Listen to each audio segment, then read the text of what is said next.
Assalamu alaikum. Welcome to Muslims for Progressive Values. I'm your host, Kendra Cordova, and today we have another exciting installment of the Progressive Islam curriculum brought to us by the ANA Foundation, so shout out to them. This time we're going to be starting a new unit, and we're actually going over gender equality in Islam. So this is another one of those topics which most people would consider to be controversial, right, given the PR that is done on Islam, as well as sort of like these culture wars that a lot of people tie to West versus East, sort of like Islam versus Christianity, or some of these other things going on in the world. Women's rights tends to be one of those things that comes up during this debate. So we're going to take a look at sort of like the history of equality in Islam. We're also going to be taking a look at given all of our previous lessons that we've built up on as far as like human rights, the core values in Islam, as backed up by the Quran, and looking at a couple different scholars and their interpretations. We're now going to take all of that information and go here to what it means for women's rights. So if you haven't seen any of those previous classes, it's not necessary, but it might be helpful to go back because there's a whole backlog of information in those as well that lead up to this. So first thing, let's get started. We're going to lesson 1, which is freedom of religion and women's rights. So these two things tie perfectly hand in hand. When it comes to freedom of religion and expression, that can cover everything from like daily life to literally just like freedom of speech and things like that, the way that you dress. And the people that are often the most impacted by laws that have to do with freedom are going to be sort of like the minority groups or those who do not hold power in that specific group. The majority of those who hold power throughout the world are going to be cis males, right? So the men of that society tend to be in positions of power, and therefore women, queer people, or cultural or racial minorities are going to sort of fall underneath whatever that power system that is in place is. And so this is going to tie directly into religion as well. So freedom of religion and belief is going to be one of the concepts we talk about. This is often defined as the right to have or not have a religion and the right to manifest and practice one's religion. We have to remember that this is a mechanism for promoting human rights rather than suppressing human rights, particularly women's rights. So again, for some people, I talk with a lot of people that aren't spiritual or religious, that are from either like an atheist or agnostic background, and oftentimes they'll immediately think of like a religion as being an oppressive system that is there to govern and like oppress certain groups, especially like women. But when we take a look at the freedom of religion and belief, the core concept here is that freedom of religion and religious expression can be equally promoted alongside the rights and freedoms and human dignity of people. So when we try to understand freedom of religion and belief, there comes this question of like this slippery slope debate, right? Of like, well, what is too free? What is too far, right? And some people might think, what do you mean too free? Well, when you look at things like maybe like hate speech or people that impose their ideas onto other people, where is that line drawn? And so here we need to understand that for this, there are two different types of rights that we're going to be talking about. The first one is the rights that cannot be limited. These are like God-given rights that need to exist for somebody to be living authentically for God and in their faith, or just in their life in general. And then there's also the rights that can be limited. So freedom, people can't have true freedom if some people's freedoms can be impressed like upon by the group that has freedom.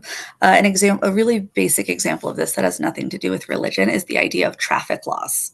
Okay, so everybody has the freedom to travel and to drive their cars on the street, right? But that you have to have sort of like rules that you follow, and you cannot impede or harm other drivers while you are going about your own driving, right? Think about like a four-way stop, right? If I believe that I am the one that has the most right to drive and all of that, I will just run that stop sign and crash, hurt other people, hurt myself, and it becomes very chaotic, as opposed to understanding this sort of like social mesh that we have of like, we have an agreement that, okay, we are all free to drive, but for everybody to have the freedom to drive and arrive there safely without being, you know, hurt by others trying to do that as well. We all have to have a certain level of things that we have to follow.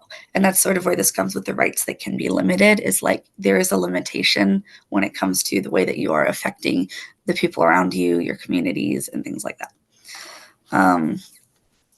So with that said, in most human rights and religious spaces, the freedom of religion and belief and women's rights are often seen as opposing topics, right?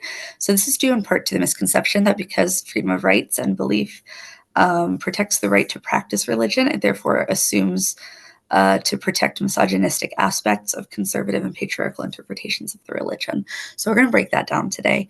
I really like that we're bringing that up, though, because there were some really great pieces that came out with some of the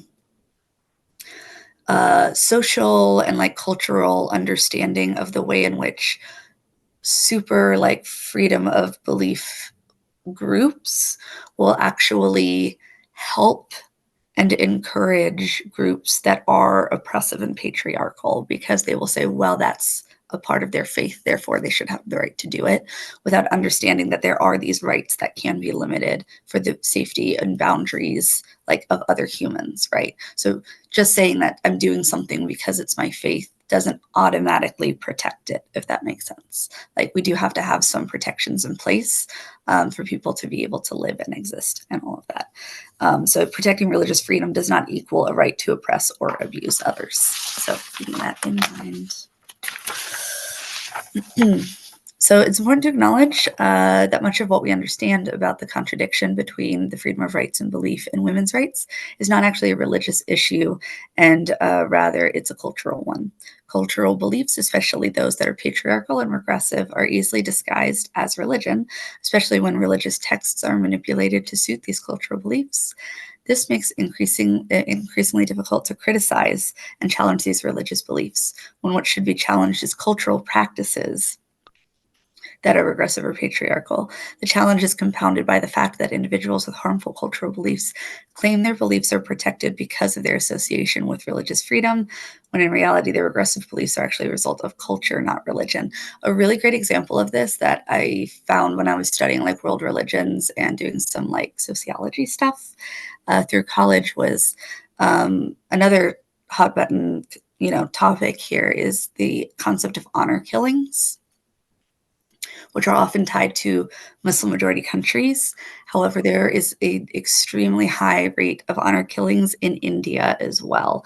And seeing that as, and they are not a majority Muslim country, they're actually majority Hindu.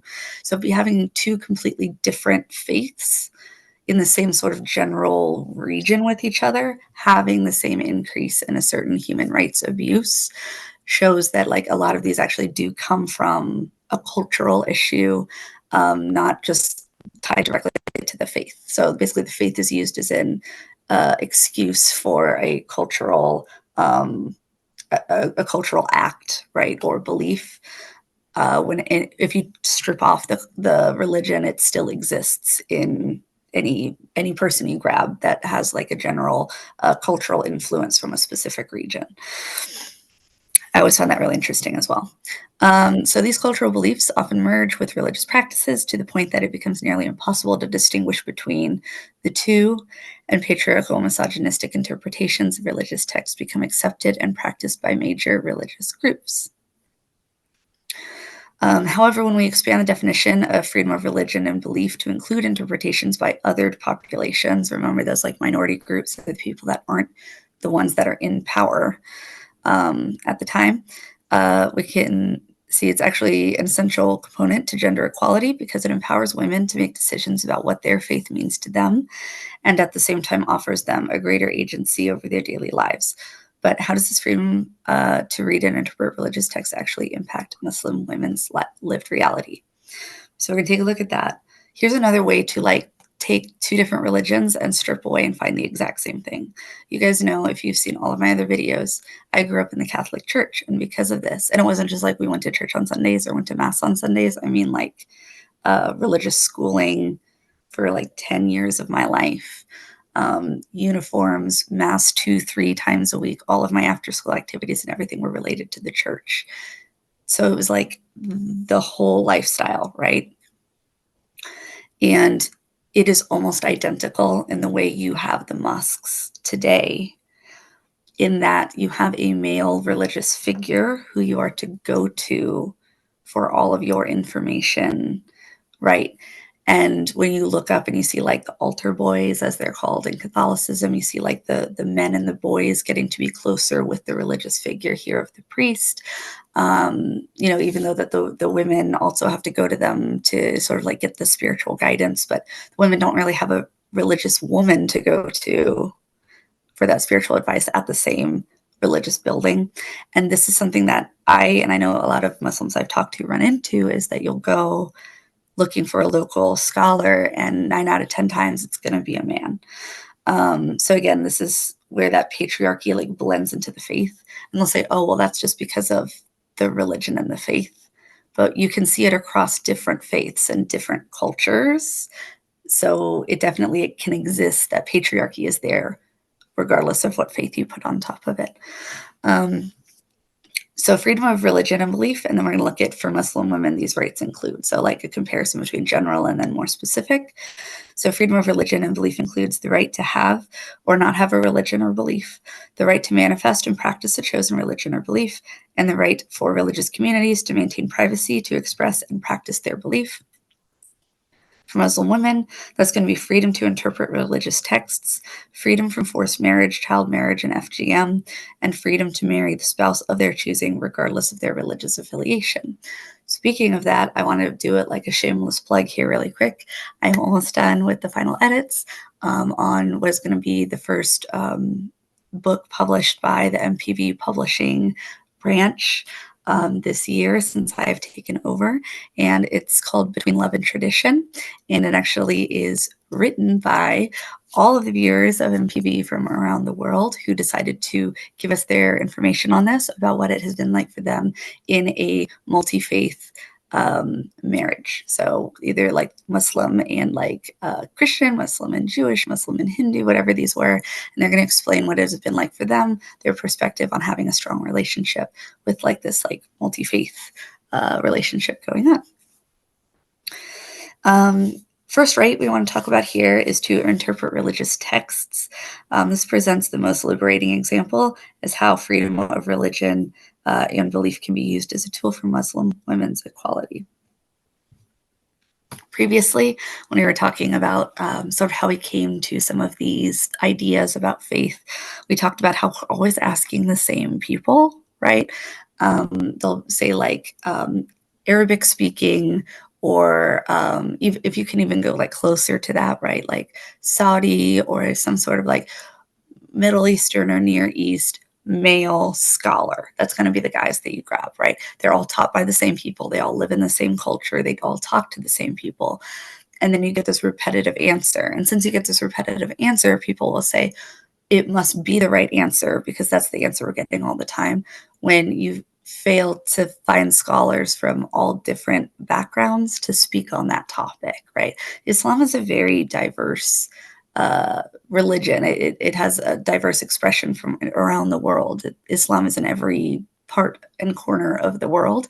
And if you don't ask all of the different Muslims that are experiencing it and living it, you're just going to end up getting the same answer. A little note I made about this is, I don't know if you guys have ever seen that cartoon, but it's where like these foxes are talking to each other about this bunny that lives in the forest with them.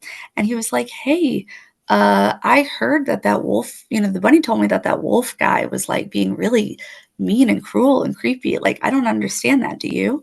And the other fox was like, no, he's always been super nice to me. I don't really know what the bunny's talking about. Right. Yeah, because you've been talking to the predator's experience and you didn't get the other side of what was going on. And that's the same with anything, and that includes Islamic or religious in general interpretation. So let's look at these two case studies again. One of the things we're going to want to do is we're going to want to lay Islam and another one that is outside of Islam next to each other as we go through this, for that juxtaposition, basically like compare and contrast here. Because again, we can't just say, oh, well, it's a Muslim thing if a whole bunch of people that aren't Muslim also do the same thing. So we have two case studies here to talk about sort of this way that women are treated for the way that they dress. One of those being a case study of the hijab ban in France, and then the case study of the persecution of female judges in Afghanistan.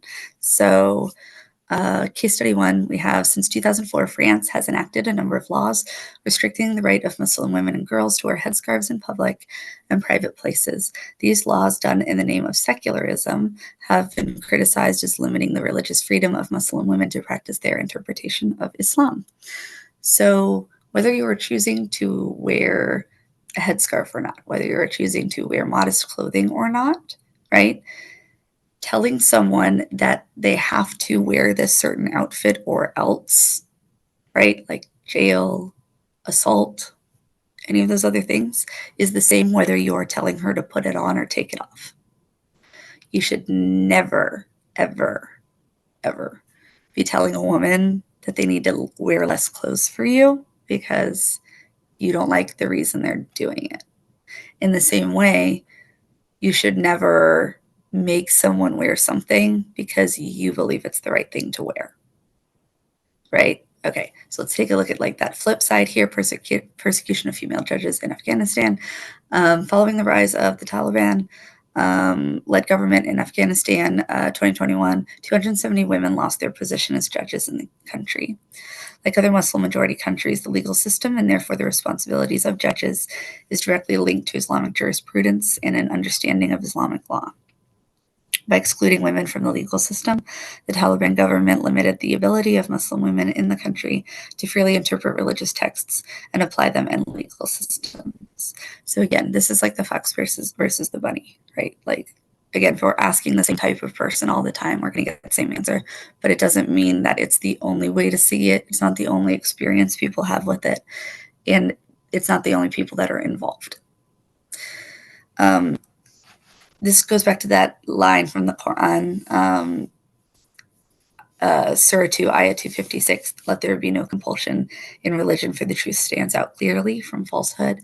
We've talked about like logical fallacies previously, and if you guys saw my previous video I just made, it's really interesting. It goes over like the concept of how to find a cult and how to see if something is a cult or not, and lay it against some of these ideas. But when I talk about the concept of let there be no freedom in religion, people like Amina Wadud, using the feminist hermeneutics, talk about how that's more of like an intra-religious thing than an inter-religious, meaning it's just as important to look at the way that people within Islam, Muslims with other Muslims, are relating to their own compulsion or freedom in religion than just like one religion versus another. Muslims, to me, will often say things like, once you're in Islam, now there is compulsion, right? Right after I converted to Islam, I had a Muslim neighbor, and her and I disagreed on a certain interpretation of something. And she said, no, you're a Muslim now. You believe like I believe.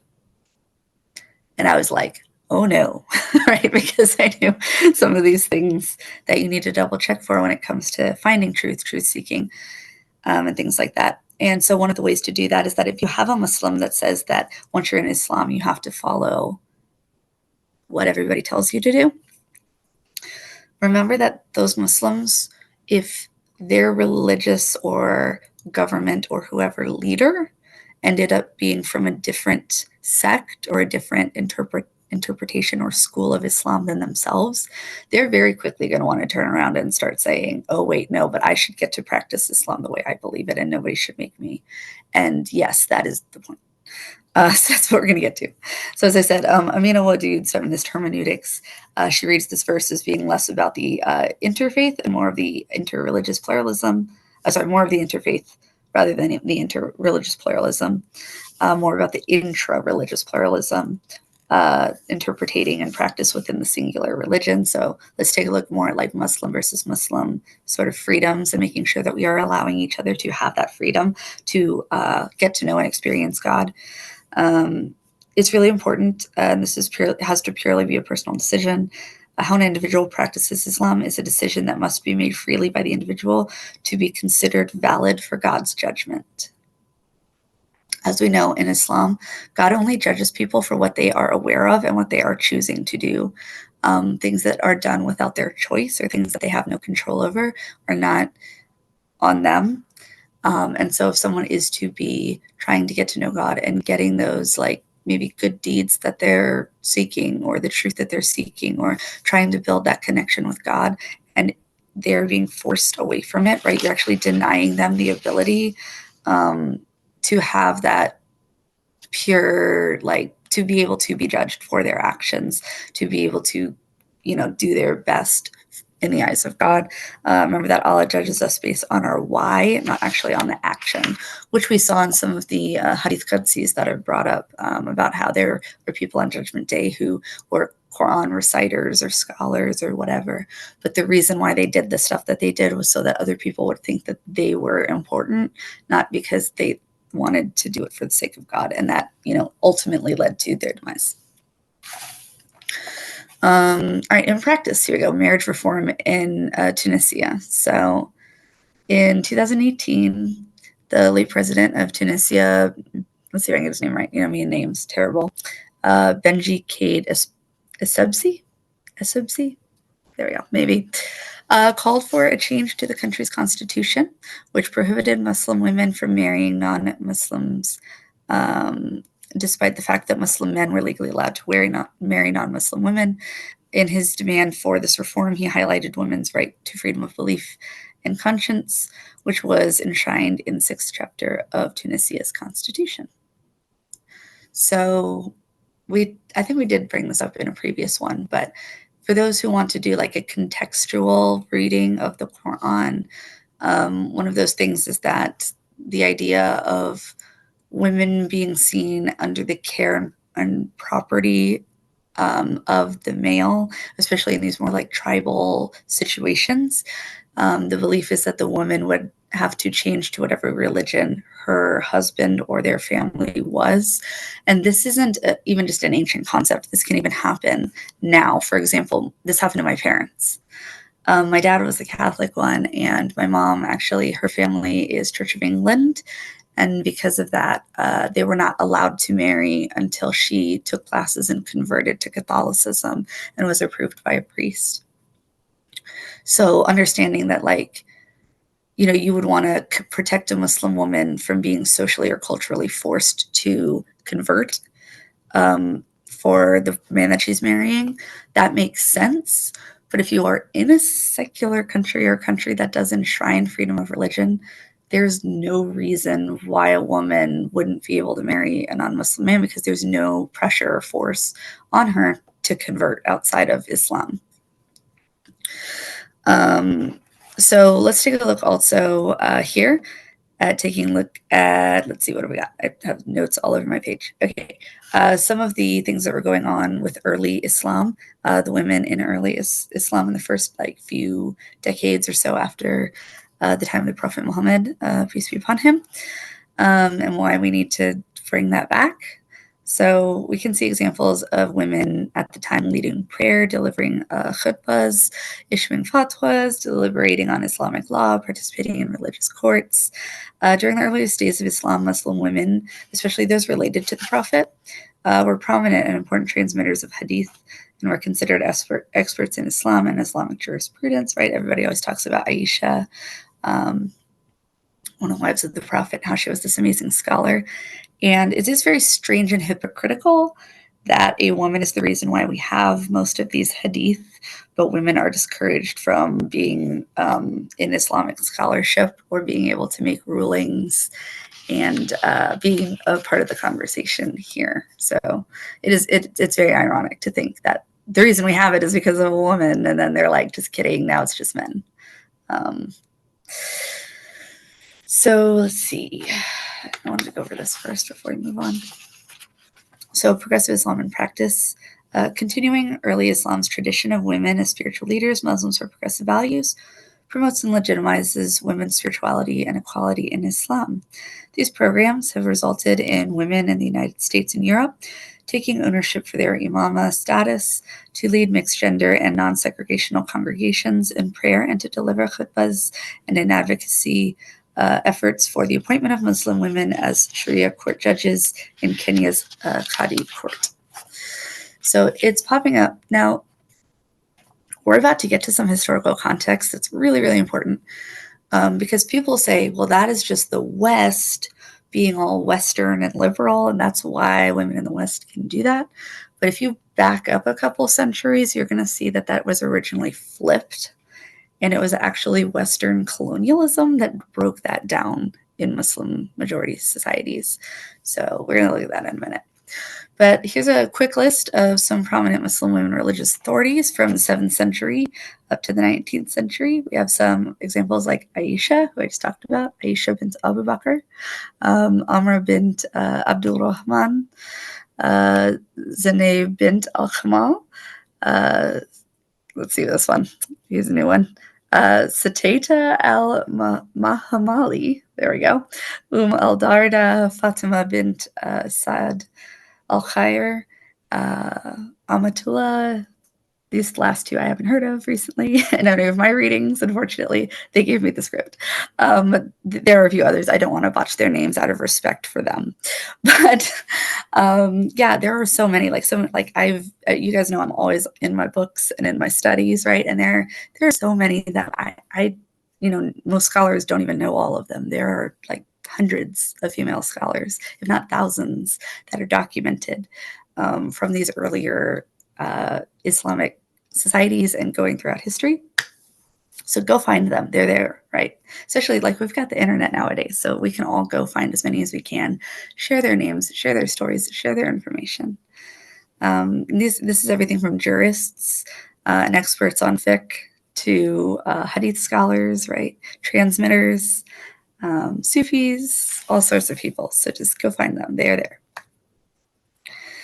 But here we go. It is important to note that these roles diminished with the advent of colonialism, which saw the import of Western puritanical Christian ideas about the status of women to Muslim societies. So again, earlier, before all of the, colonialism and the Crusades and all the crazy like Western purity, Catholic, or Protestant, depending on the time period, colonialism and attacks in Islamic societies, they actually tended to be more open to like female scholars and female leaders and things like that.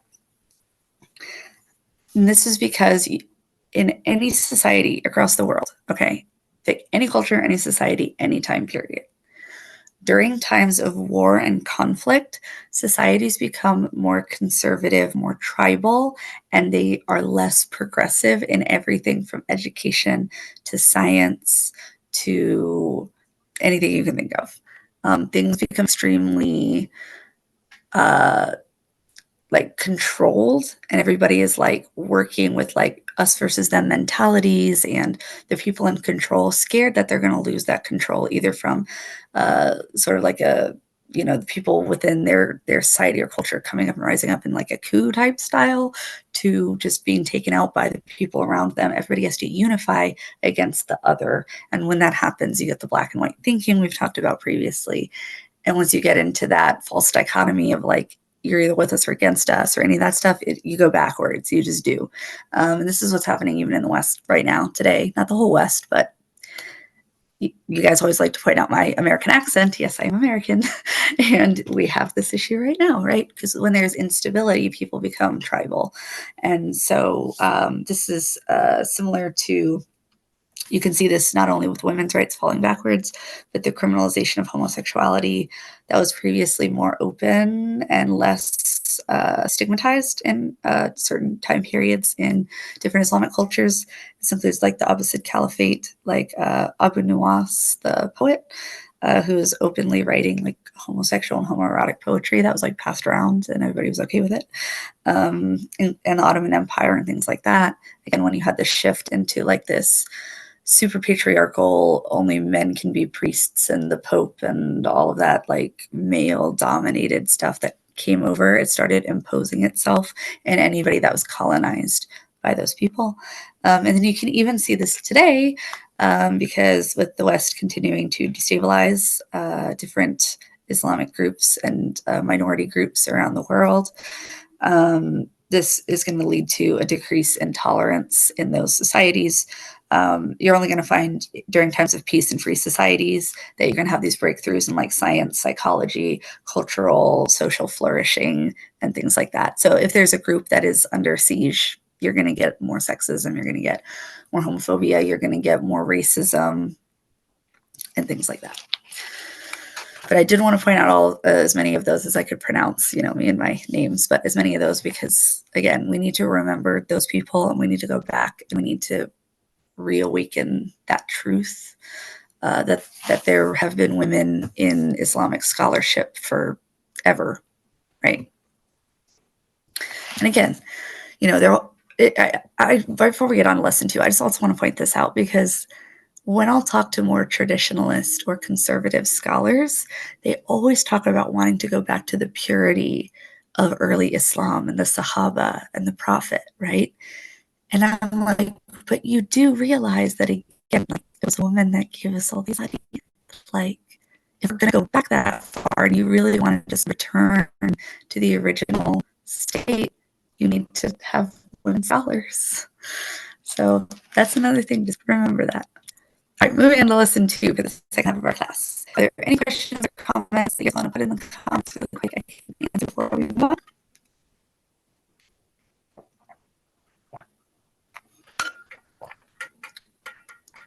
Okay, not seeing anything. All right, bodily autonomy. What is the name of the poet you mentioned? The queer poet? It's going to be Abu Nuwas. So Abu, and then last name Nuwas.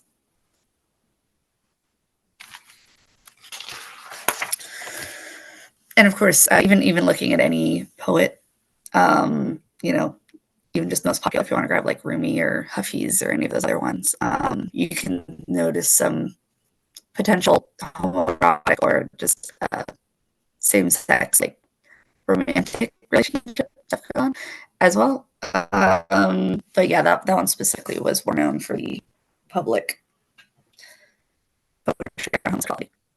All right, so student autonomy. I do have a video eventually that I want to do on FGM. That has been because of some of my own history of abuse cycles and things like that. The FGM conversation, even from an academic standpoint, has been one that's been a little difficult for me to get to for you guys. I will get there, inshallah. But there is a video I want to do specifically on FGM. So we'll get into that later. For now, we're just going to go over some general information about autonomy. So here we go. Bodily autonomy is the right of an individual to govern what happens to their body without external influence, pressure, or coercion. Bodily autonomy impacts economic advancement, empowering and affirming healthcare, informed consent, sexual and reproductive health decisions, family planning, freedom of expression, freedom of belief, healthy and fulfilling relationships, freedom of movement, freedom of religion, access to high-quality education, and gainful employment opportunities. This is because, first of all, just general safety, right? If you don't feel safe, again, like we talked about with war, you're going to be in a mindset that isn't going to allow you to go very far. This is something, we do a lot of research on, and all these courses on brain development in the current master's I'm working on, but the school that I teach at specifically, majority of my students actually come from like some kind of adverse background. And when students come from a trauma, they are actually in more of like a fight or flight all the time, and it's very difficult for them to learn. So they end up falling further and further behind in their education. So first of all, you can have a good education about their making good decisions in the world. If you don't have bodily autonomy and you have a fear of like bodily harm or control coming to you, that's going to lessen your prospect future. It also has to do with like sexual decisions, right? If you are the person who's having the baby and you do not have the right to either choose to keep or terminate said pregnancy for whatever reasons are going on with you, you do not have freedom and bodily autonomy. And that can lead to health issues for you, lifelong issues for you, mental, psychological, emotional, physical, everything, right?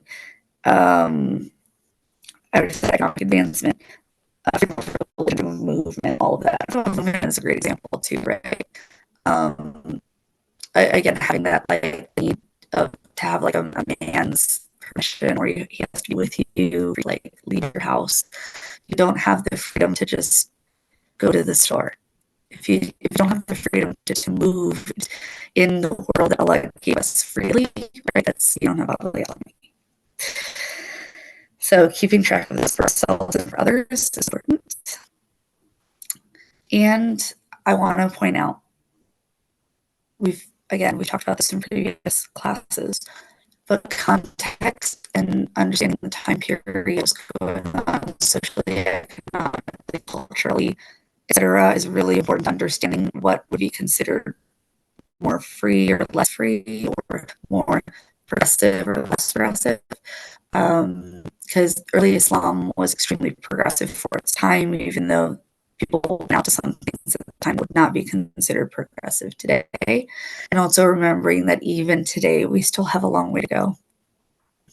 Like here in the US, women weren't allowed to have their own bank account without a male family member or a male signing onto their bank account since we just got that right in the 1970s. I'm going to double check me on, it was like 1975 or 78.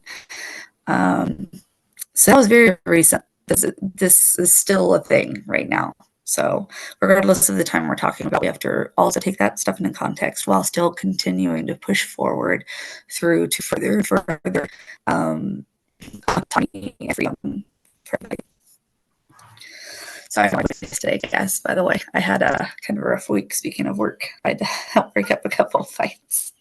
Yeah, all week. All right. Islamic teachings emphasize free will, and individual responsibility, similar to the West's understanding of our current understanding of autonomy. Within the larger divine framework, Islam has like the larger divine framework, ensuring that individuals are accountable not only to themselves, but also to their communities. And so, different from Muslim background mindset, right? Everything still branches back and comes from our connection to God. So it's not that progressive Muslims are throwing God to the side and saying we should do whatever we want all time period, but that we cannot serve God and find God if we aren't free to do so, right? But Islam does have a deep connection with justice, respecting the principles of justice. A great example of this actually in the West, as our country is getting more and more Christian conservative, one of those things is the concept of abortion. And it's important to note that the majority of Muslims anywhere, like including here in the West, support the right to abortion, because bodily autonomy and the right to have an abortion in the first few months of pregnancy are enshrined in Islam. I remember talking about that in one of those classes I took. So that Islam does have these pillars here of bodily autonomy, and Islam Muslims can actually support choice when it comes to abortions. In Islam, there are four principal concepts in which bodily autonomy are enshrined. This is ikraha fi al-din, and that is the right to be free from any kind. Karama al-insan, which is the dignity of the human body in Islam. Hurma, which we talked about previously as being the sacred inviolability of the human body. And then ijtihad, which is the practice of independent reasoning. So you can find this throughout the Quran, but you can also find this in Hadith. So the first one, the right to be free of coercion of any kind. This freedom is enshrined in the Quranic verse, which allows there's no compulsion in religion. That's where this is enshrined. Endows individuals with the right to make decisions of their own free will, free from coercion of any kind. are, of course, always going to be certain groups that might be under care of someone, but it's not because of a gender thing, and it was never listed as being a gender thing. You can find throughout the Quran, like I talked about in the disability video a few videos ago, that it's common for like people that have like either mental, developmental, uh, physical disability that are under the care of somebody else, or children under certain ages, elderly people like that. If you're under the care of somebody else, sometimes that might be put on somebody else to help make those choices for you. But in every case possible, there's supposed to be this freedom, freedom of the right to make choices without any coercion. Because Muslims can only take personal responsibility for decisions they make on their own free will, right? If you have coercion, when you take away a person's right to make an autonomous decision, you're actually removing their right to fair judgment from God. We should be encouraging each other to do our best by God, not by people. Like, I cannot stress that enough. And it can get very, very confusing, and I understand that. As a revert and knowing many reverts, but also having friends from different Muslim majority countries, Pakistan or Malaysia or wherever, they'll have this like well-meaning, like, I'm trying to give you the best information possible, and I want you to, do your best because this is what I believe is right by God.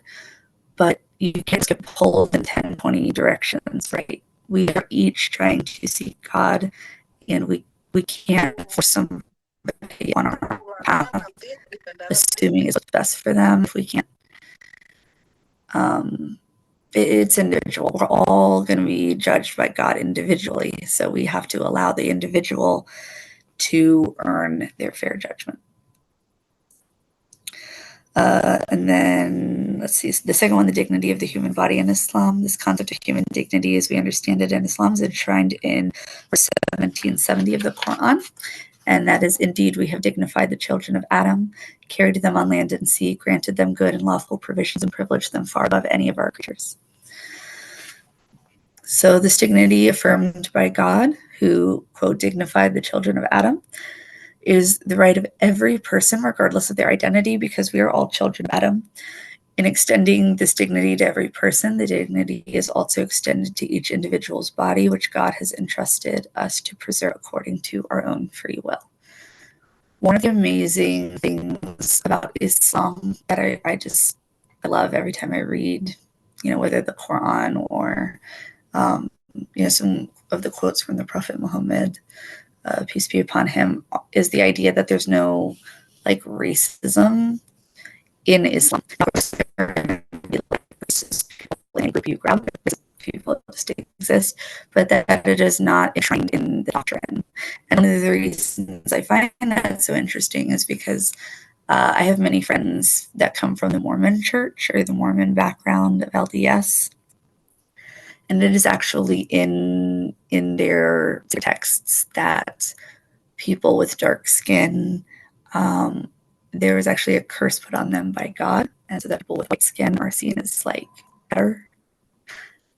And that was kind of shocking when I was doing some religious studies and I learned about that. And so it's so important to remember here that like when it says the children of Adam, it means humans. Period. Doesn't matter the race, doesn't matter the culture, doesn't matter the whatever, doesn't matter the religion, right? Humans. When it gives that quote there, it just means people. So we have this freedom and autonomy and preserving humans. We're all children, right? Hurma, which we talked about previously, this is an Arabic term that signifies the sacred inviolability, the right to be respected and not attacked by the human body. Hurma extends to the physical, social, and emotional safety of all individuals, living and dead, and endues that protects the honor of these individuals. Violations of Hurma could include sexual assault, domestic violence, sexual abuse, harassment, forced marriage, forced pregnancy, negation of an individual's reproductive autonomy, and as it says with the mental, it can be any kind of abuse. So that can be any attack on a person, their well-being, and their freedom. We also talked about ijtihad. So this is the Islamic practice we also talked about. But just to recap, it's just independent reasoning. Muslims are to practice making decisions and exercising their beliefs. Ijtihad is early Islam, like the foundation of Islam. And this was because, again, it was really hard to travel and talk to people, right? So people had to know how to come up with truth and see truth and use that critical reasoning on their own, because you can't just ask the prophet who's 300 miles away or something, like when are you going to hear back from him? So being able to do that critical reasoning for yourself is important. And we all need that. And even in today, where yes, we can go talk to a scholar and we can get information. If you guys remember, everybody is coming from a different cultural, social, economic, whatever background. And so, as many readers know, you're going to pull in 1,000 different directions. So it's really important to know how to find truth on your own. Yes, we need to listen to scholars, we need to listen to people who know what they're talking about and have studied longer than us. But just we can appeal to authority, logical fallacy mindset over here, where like just because they're a scholar means they're right 100% of the time. That's not true. Nobody is ever right 100% of the time. Not me, not you, not whoever. Not Mufti Mink, make you super popular. Just because you're popular, it doesn't mean that you are right all the time. I'll talk about that. The freedom to continuously make decisions can only be practiced if an individual is free from coercion and can exercise their free will. And if you haven't seen my video on cults, I think it was like 1 or 2 videos ago, I go over Stephen Hawking's BITE model, the BITE model of authoritarian control. It is so helpful to have that in your back pocket to double check that your religious institution or masjid, family, or anybody isn't using those types of coercion on you to make you do things that you're genuinely doing things from a love of God and just wanting to be a better person. You're not just being coerced into things. So please go see that if you have it. Okay, so these freedoms, over the years, this right has been stripped away by both political Islam and far-right movements in Western countries. Political Islam, in that sphere, it attempts to diminish Muslim women's rights to bodily autonomy and can be seen as a resistance against secular systems.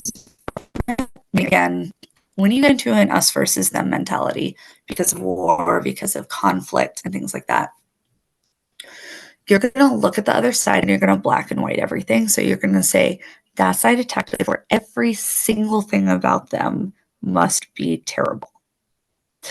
So what that means is that with the West and the colonialism and the centuries of the West, doing this to people, there becomes this black and white false dichotomy, or with us or against us, where like anything that the West does, therefore must be wrong.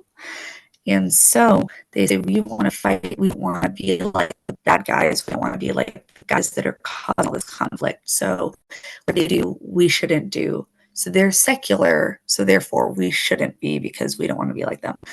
That's how you get to that mindset. And so because of this, they're saying, okay, so like we have control women's body autonomy because they do over there, we should. And then this, the governments that are built on the foundation of the political Islam movement often legislate using subjective interpretations of Islam supported by patriarchal religious teachings, which are then entrenched in the political system and imposed on individuals as law, making them difficult to dispute or contradict. So again, was more free for women, colonialism and wars and violence, and then that's imposed on the people, which was extremely patriarchal and extremely like male dominated. God and the political system are all the same thing in those groups. And then they go and they adopt some things continue to stay in this like tumultuous way of, things are getting better and we keep having these wars, more and more tribal. The groups that are at peace will eventually start to like progress, right? If you're still stuck over here, now you're going to look over there, say, we don't want to do anything they do because they're the bad guys. So therefore, we are going to make our system basically the opposite of whatever they're doing, and that's how you end up getting there. So, political Islam's manipulation of Muslim women's right to bodily autonomy. Let's talk about that. So, it utilizes an interpretation of Islam that suits their authoritarian interests. Again, this can be done by anybody. We're seeing it here in the United States right now, right? Like, pick any religion, pick any belief, pick any social idea, and you can use it for the sake of gaining power, or you can use it for the sake of helping people. It works in either direction. Rejects authentic interpretation of Islam that highlights concept in the Quran and Islamic jurisprudence that protect body autonomy. This is picking, like, we're just going to pick a few ones that we like, and we're just going to stick with those and ignore all the other ones. Establishes an exclusive claim on divine truth and political power. Again, us versus them. You can grab any conservative, authoritarian type religious person from any background, and they're going to have the same phrases for you, right? So you need that. God is going to protect us and our enemies, and we're suffering because God wants us to suffer, but He wants us to suffer more, right? And we need to bring up that vengeance, all the same things, right? We have the only divine truth, nobody else does. And so by doing that, anybody that says, hey, I don't think that's correct, the way you're doing that, will immediately go, if you question me, you're questioning God. How dare you question God? Which is a straw man, but that's going to be what happens because of that, trying to keep that power. Revolt against so-called Western ideologies like bodily autonomy, dismissing the various Islamic values that affirm bodily autonomy as right for Muslims. So they'll ignore it even when it's found in the Quran or Hadith because, again, us versus them, they're doing it, so that means we should do it. Is somehow the mentality that they end up with. Delegitimize Islamic human rights frameworks that highlight these concepts as a Western agenda for the same reason, and dismiss and oppress Islamic human rights discourse, including body autonomy. All limitations to autonomy impact all Muslims. They are particularly detrimental to Muslim women because they impact a range of issues that determine life trajectory for women. So bodily autonomy impacts how many children that you have, when to have children, whether or not to have children, access to education, the decision to marry or not, domestic violence and how it is treated, economic empowerment, contribution to a country's GDP, etc. And that domestic violence one is so important. This is still a major issue globally, but especially within various religious institutions. I forgot what year I gave you guys because I don't have my notes in front of me, but just we dealt with the women being allowed to make accounts only in the last 50 years here in the West. It was in the 90s, I believe, was when they finally made what's called marital rape or spousal rape illegal in the West. And it was actually very, very, very recently. And I was talking with a scholar from Canada. And when I brought up that issue, from my past and all that, he was like, oh, you're one of those women who believe in marital rape. He was really derogatory in his conversation toward me because of it. So this is active right now, even if you're West, even in the West, it's still a thing. So it's important we're talking about it. That is the end of these lessons. We're going to be moving on to lesson 3, 4, and 5 next month. So make sure you come to that.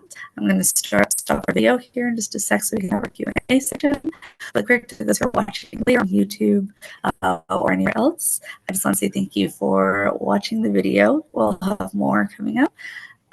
If you don't forget to like and subscribe and do all that stuff, if you're looking for progressive 50% company, Muslims for Progressive Values is a great place to give more information from Muslims for Progressive Values, book lists, articles and news and all sorts of stuff. You can go to mpbusa.org, and I will see you in the next video, inshallah.